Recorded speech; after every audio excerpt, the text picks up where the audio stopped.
আলহামদুলিল্লাহ আলহামদুলিল্লাহি ওয়াহদাহু والصلاة والسلام على من لا نبي بعده أما بعد فأعوذ بالله من الشيطان الرجيم بسم الله الرحمن الرحيم وقاتلوهم حتى لا تكون فتنة ويكون الدين كله لله وقال رسول الله صلى الله عليه وسلم يخرج من خراسان رايات سود لا يردها شيء حتى تنصب بإيلياء।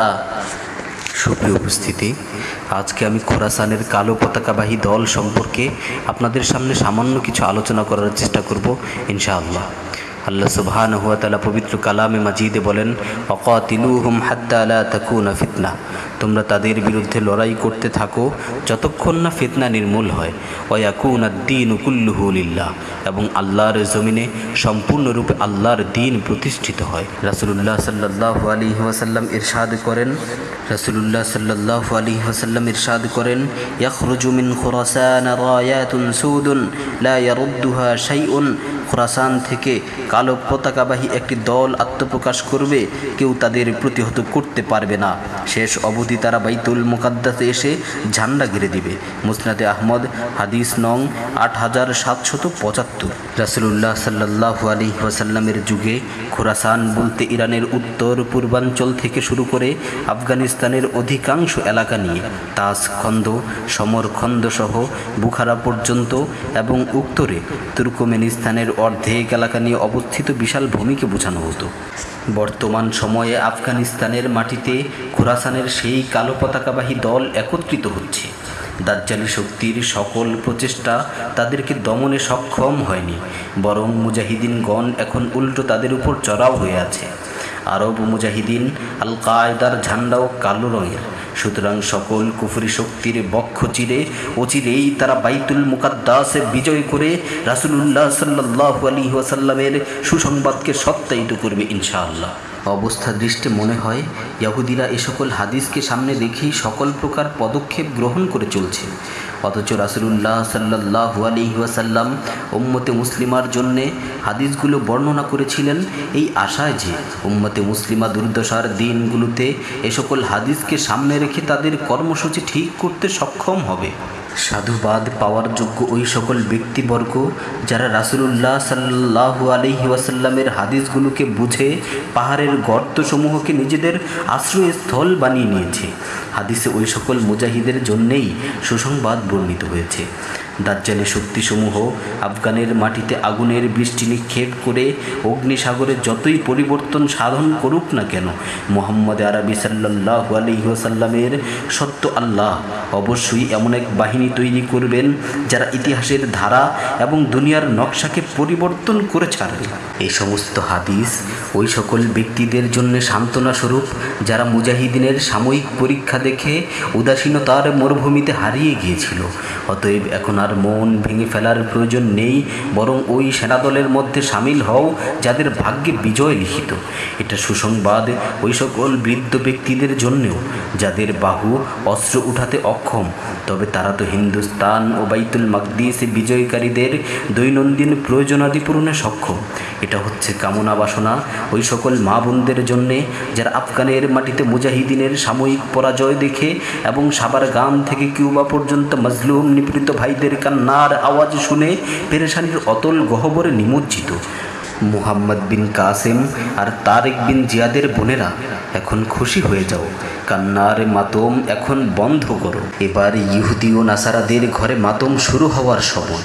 প্রিয় মায়েরা, এবার আপনি আপনার সন্তানটিকে সর্বশেষ যুদ্ধের জন্য সাজিয়ে তুলুন, কারণ বরযাত্রীর লোকেরা তো এখন দিল্লি আর বাইতুল মাকদিসের দিকে রওয়ানার প্রস্তুতি নিচ্ছে। সকল বাদশাহী এখন ধ্বংসের সম্মুখীন। আর ওই দিকে দেখো আমাদের প্রিয় ভাইয়েরা, যারা আমাদের পূর্বেই শাহাদাতের তাজ মাথায় নিয়ে দুলহান সেজে আমাদের সংবর্ধনা দেওয়ার প্রস্তুতি কাজে ব্যস্ত রয়েছে। হ্যাঁ আমার বোনেরা, সেও ভাইদেরকে বর বানানোর সময় এসে গেছে। সুতরাং এখন তো আনন্দের সময়। চেহারায় উদাসীনতা নয়, বরং সন্তুষ্টির নিদর্শন থাকা চাই। আখিতে অশ্রু নয়, বরং বিজয়ের মহা উৎফুল্লতায় চমক থাকা চাই। এখন তো আমাদের পালা।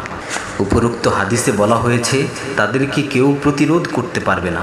এর দ্বারা এটা উদ্দেশ্য নয় যে তাদের পথে কোনো প্রকার বাধা বিপত্তি আসবে না, বরং বাধা বিপত্তি তো অনেক আসবে, কিন্তু বাধা বিপত্তি ডিঙিয়ে অবশেষে বাইতুল মাকদিসে এসে বিজয়ের পতাকা তারা উড়াবেই। মুসনাদে আহমদের 22,441 নং হাদিসে বর্ণিত হয়েছে, ইদা রাআইতুমুর রায়াতা সাউদা ক্বাদ জাআত মিন কিবালি খুরাসান ফাতুহা ফাইন্না ফিহা খলিফাতুল্লাহিল মাহদি। যখন তোমরা দেখতে পাবে কালো ঝান্ডাবাহী লোকেরা খোরাসানের দিক থেকে আগমন করছে, তখন তোমরা তাতে শামিল হয়ে যাও, তাদের মধ্যেই আল্লাহর খলিফা মাহদি আছেন। মুস্তাদরিকে হাকিমের অপর এক হাদিসে বর্ণিত হয়েছে, আন সাওবান রাদিয়াল্লাহু তাআলা আনহু قال إذا رأيتم الرايات السوداء خرجت من قبل خراسان فأتوها ولو حوا فإن فيها خليفة الله المهدي هذا حديث صحيح على شرط الشيخين। হযরত সাওবান রাদিয়াল্লাহু তাআলা হতে বর্ণিত, নবী করিম সাল্লাল্লাহু আলাইহি ওয়াসাল্লাম বলেন, যখন তোমরা দেখতে পাবে কালো ঝান্ডাবাহী লোকেরা খোরাসানের দিক থেকে আগমন করছে, তোমরা তাতে শামিল হয়ে যাও, যদিও হামাগুড়ি দিয়ে হয়, তাদের মধ্যেই আল্লাহর খলিফা মাহদি আছেন। ইমাম হাকিম রহিমাহুল্লাহ তার মুস্তাদরিকে হাদিসটিকে উল্লেখ করেছেন এবং হাদিসটিকে বুখারী মুসলিমের শর্তানুযায়ী সহিহ বলেছেন। হাদিস নং 8706। অপর এক হাদিসে বর্ণিত হয়েছে, ফামান আদরাকা যালিকা মিনকুম ফালইয়াতিহিম ওয়ালাউ হাবওয়ান আলা সালজি। সুতরাং তোমাদের মধ্য থেকে যে তাদেরকে পাবে সে যেন তাদের নিকট আসে, যদিও বরফের উপর হামাগুড়ি দিয়ে আসতে হয়। সুনানে ইবনে মাজাহ 4082। আল্লাহর রাসূল সাল্লাল্লাহু আলাইহি ওয়াসাল্লাম পূর্বেই উম্মতকে বলে দিয়েছেন, ওই সেনাদলে এসে শরিক হয়ে যেও, আখিরাতের মহা বাণিজ্য লাভের আশায় দুনিয়ার তুচ্ছ বাণিজ্যকে ত্যাগ করে সফলতা অর্জন করো। লক্ষ্য রেখো মায়ের কোমল মমতা, জীবন সঙ্গিনীর সিক্ত অশ্রু অথবা নয়ন মনির চেহারাটুকু যেন আমার ও আমার জন্য আত্মোৎসর্গকারী সাহাবায়ে কেরামের ভালোবাসার পথে কোনোরূপ বাধা না হয়ে দাঁড়ায়। শহরের বড় বড় প্রাসাদ আর চাকচিক্যপূর্ণ বিলাসবহুল ভবনগুলো তোমাদেরকে পাহাড়ের অন্ধকার গর্তে আশ্রয় গ্রহণ থেকে যেন বাধার সৃষ্টি না করে। ইট আর মাটি দিয়ে বানানো ঘরগুলোকে বাঁচানোর লক্ষ্যে আখিরাতের চিরস্থায়ী প্রাসাদগুলোকে নষ্ট করে দিও না। মনে রেখো, কারাগারের কালো কুঠুরিতে আবদ্ধ হওয়ার ভয়ে দাজ্জালি শক্তির সামনে মাথা নত করে দিও না। জেনে রেখো, কবরের চেয়ে কালো কুঠুরি আর ভয়ানক কারাগার কিন্তু দ্বিতীয়টি নেই। রাসূলুল্লাহ সাল্লাল্লাহু আলাইহি ওয়াসাল্লাম বলেছেন, যা হওয়ার হোক, কোনো কিছুই পরোয়া করবে না, বরং অবশ্যই ওই সেনাদলে এসে শরিক হয়ে যাও। হাদিসে উল্লেখ করা হয়েছে যে ইমাম মাহদি তাদের মাঝে বিদ্যমান থাকবে। এর দ্বারা উদ্দেশ্য হলো যে দলটি ইমাম মাহদিকে শক্তিশালী করবে, তার দল হবে আর আরবে পৌঁছে ইমাম মাহদির দলে অন্তর্ভুক্ত হয়ে যাবে। অথবা এটাও উদ্দেশ্য হতে পারে ইমাম মাহদি স্বয়ং তাদের মাঝে বিদ্যমান থাকবেন, কিন্তু কেউ তাকে চিনবে না, কিন্তু পরে যখন তিনি হারাম শরীফে আসবেন তখন লোকেরা তাকে চিনে ফেলবে। অপর হাদিসে বরফের উপর চলার কথা বলা হয়েছে, কারণ বরফের উপর চলা খুবই কঠিন। দীর্ঘ সময় বরফের উপর পথ চললে পা অবশ হওয়ার আশঙ্কা থাকে, আর বরফের উপর দিয়ে চলার কষ্ট আগুনে জ্বলার চেয়েও বেশি যন্ত্রণাদায়ক। এতদ সত্ত্বেও রাসূলুল্লাহ সাল্লাল্লাহু আলাইহি সাল্লাম বলেছেন, ঈমান বাঁচানোর তাগিদে যদি বরফের উপর দিয়েও হেঁটে আসতে হয়, তবুও এসে তাদের মধ্যে অন্তর্ভুক্ত হয়ে যাও।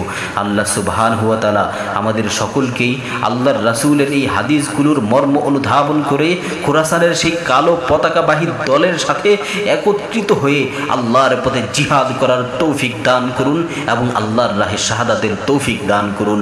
আমিন। ওয়া সাল্লাল্লাহু তাআলা আলা খায়রি খালকিহি মুহাম্মাদিন ওয়া আলা আলিহি ওয়া সাহবিহি আজমাইন। আমিন বিরহমাতিকা ইয়া আরহামার রাহিমিন।